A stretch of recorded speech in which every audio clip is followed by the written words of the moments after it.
खुलुमबाय गिबियाव नायग्रो नोंथांमोनखौ गासैखौबो चेनेलाव बरना लाग्रोनाय जाबाय नोंथांमोननि थाखाय दिनै मोनसे गोनांथार भिडिअ लाबोनाय जादों जोंहा दंफां गायनाय जाफिनसिगोनलाय दे जोंहा बे आमरित ब्रिक्शा आन्दलननि जोहै दंफां गायनाया फैबाय थानाय आगष्टनि 1 थारिखनिफ्राय जासिगोन दै नाथायबा जोंहा दा बाथ्राया बेसो ओंखारना फैदों आरो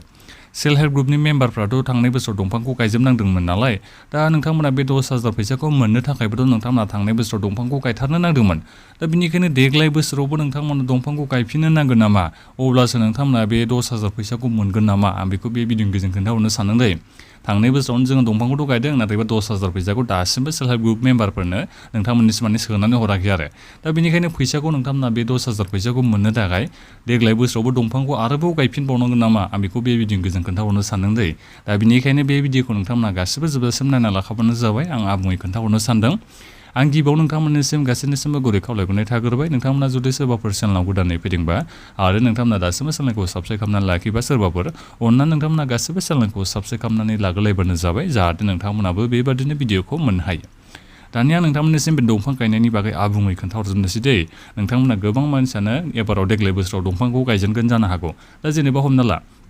नोंथांमोना जायफोर थांनाय बोसोराव दंफांखौ गायाखैमोन देग्लाय बोसोराव गायोबा नोंथांमोना दंफां गायनायनि माबाफोर मोनगोन नामा आं बेखौ बे भिडिअनि गेजेरजों खोन्थाहरनो सानदों दे नोंथांमोना नायनो हागोन नै जोंहा बे आमरित ब्रिक्शा आन्दलन 2.0 बेनि जै दंफां गायनाया जोंहा फैबाय थानाय आगष्टनि 1 थारिखनिफ्राय जागायजेननानै आगष्टनि बे 15 थारिखसिम थागोननो 15 दिन थाखागोन आरो माने दंफां गायनाया 15 दिन जागोन दानिया फैदो जोंहा बेवहाय नोंथांमोना थांनाय बोसोराव जायफोर दंफां गायनायमोन दा नोंथांमोना दंफांखौ गायनो नांगोन ना नांला नोंथांमोनाबो दंफांखौ गायनो नांगोन दै नोंथांमोना दंफांखौ गायनांगोन जोंहा बेहाय लिरनानै होनाय दंखायो नोंथांमोना नायनो हागोन नै जायफोर नोंथांमोना दायो दंफांखौ जेनेबा थांनाय बोसोराव गायाखैबा नोंथांमोना गायनो थाखाय फैबाय थानाय जुलाइनि 15 थारिखनिफ्राय जोंहा रेजिस्ट्रेसना जागोननो दा बे रेजिस्ट्रेसनखौ नोंथांमोना गासिबो खालामनांगोन जायफोर नोंथांमोना थांनाय बोसोराव रेजिस्ट्रेसन खालामनानै दंफांखौ गायाखैमोनबा देग्लाय फैबाय थानाय नैबे जुलाइनि 25 थारिखआव रेजिस्ट्रेसनखौ नोंथांमोना खालामबानो जाबाय दंफांखौ गायनो थाखाय आगष्टनि 1 थारिखनिफ्राय जागायजेनगोन बेनिफ्राय आगष्टनि 15 थारिखसिम थागोन दा बेनिफ्राय जायफोर नोंथांमोना दंफां गायनायमोन थांनाय बोसोराव दा नोंथांमोनाबोथ' रेजिस्ट्रेसन खालामदोंमोन नालाय दा नोंथांमोनाबो रिनिउवेल खालामफिननांगोननो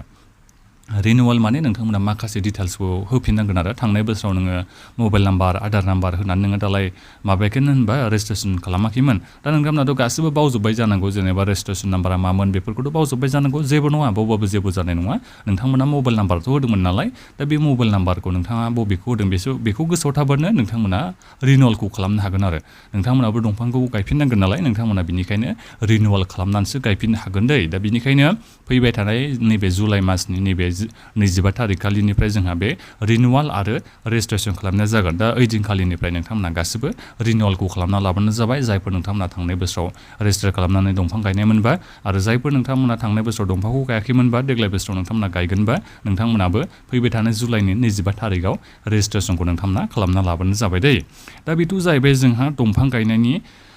रेजिस्ट्रेसन आरो रिनिउवेल खालामनाया दानिया मेन खोथायानो जाहैदों आरो जोंहा बेसो बे सेल्फ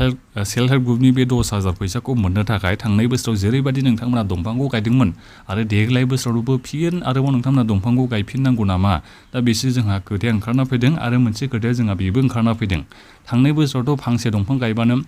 100 फैसा होगोन होनदोंमोन नाथायबा रावबो मोनाखै बायदि मोनखादों आंथ' रावखौ माने दंफां गायनायनि फैसा मोन्दों होननायखौनो खोनानो मोननाय जायाखै आरो बिनिफ्राय दाथ' नोंथांमोना बे आमरित ब्रिक्शा आन्दलननि बे अफिसियेल वेबसाइटआव थांनानै नोंथांमोना नायहैबा नुनो मोनगोन बेहाय माने माबायानो गैबावलासो मा होनो बे फैसा होनायनि माबायानो गैबावलासो लिरनायानो गैबावलासो 100 फैसा मोनगोन बेबायदि लिरनानै गैबावलासो थ' बिनिखायनो बुंनो हाला आरो थांनाय बोसोरावनो 100 फैसा होगोन होननानै बुंदोंमोन बिनिफ्राय देग्लाय बोसोराव जुदि देग्लाय बोसोरसिम नोंथांमोननि बे दंफाङा थायोबा 200 फैसा होगोन बे फांसे दंफांनि थाखाय बेबायदि होननानै जोंहा लिरनाय दंमोन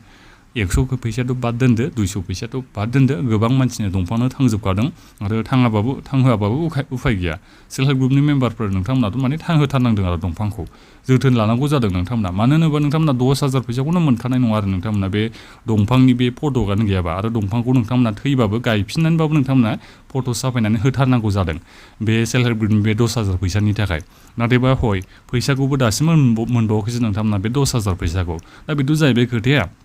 दानिया फैदो जोङो बे सेल्फ हेल्प ग्रुपनि मेम्बारफोर नोंथांमोना बे 10,000 फैसाखौ एबाराव मोनथारनो थाखाय आरोबाव नोंथांमोना रिनिउवेल खालामनानै नोंथांमोना दंफांखौ गायफिननांगौ नामा दा बेखौ बुंनो हाया दै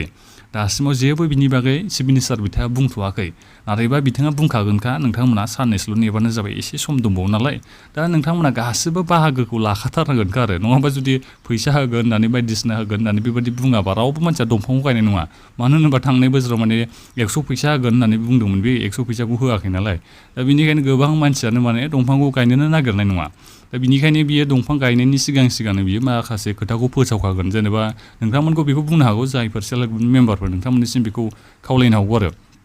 नोंथांमोना बे 10,000 फैसाखौ मोननो थाखाय देग्लाय बोसोरावबो नोंथांमोना एबा फैबाय थानाय आगस्टनि 1 थारिखनिफ्रायबो नोंथांमोना दंफांखौ गायनांगोन बेबायदि बुंबाथ' अब्लाथ' नोंथांमोना उफाय गैलालाय गासैबो सेल्फ हेल्प ग्रुपनि मेम्बारफोर नोंथांमोना दंफां थांखादोंबाबो थांनाय बोसोरनिया थांदोंबाबो आरोबाव देग्लाय बोसोरावबो आरोबाव दंफां गायनांगौ जाहैलायबावगौ नोंथांमोना जिखियानो जाया मानोना दंफां गायनायाथ' जोंनि आबहावानि थाखाय मोजां जागोन जेबो नङा नोंथांमोना दंफांखौ गायबाय थाबानो जाबाय नाथायबा फैसायासो माला मोनगोन बिनि जेबो आपडेट गैया आरो दंफां गायनायखौथ' जेबो नङा र' गायगोन गासिबो मानसियानो नाथायबा बे दंफां गायनायनि फैसा होनायखौबो होआना बेसो आरो खोथाया दा जिखियानो जाया मानो फैसाफोर होगोन ना होआ बेखौथ' एसे उनावसो मिथिसिगोन दंफां गायोबानो 100 फैसा होयोना 200 फैसा होयो दंफां थाङोबा 200 फैसा 300 फैसा बेबायदि होगोन होनना बुंदोंमोन थाइसेबो मोनाखै नालाय दा बेनिखायनो बे भिडिअ'जों खोन्थाहरनाय जादों आरो नोंथांमोननिसिम जिखियानो जाया मानो नोंथांमोना गासैबो बे दंफां गायनायाव बाहागो लाबानो जाबाय जाहाथे जोंनि आबहावानि थाखायबो मोजां जायो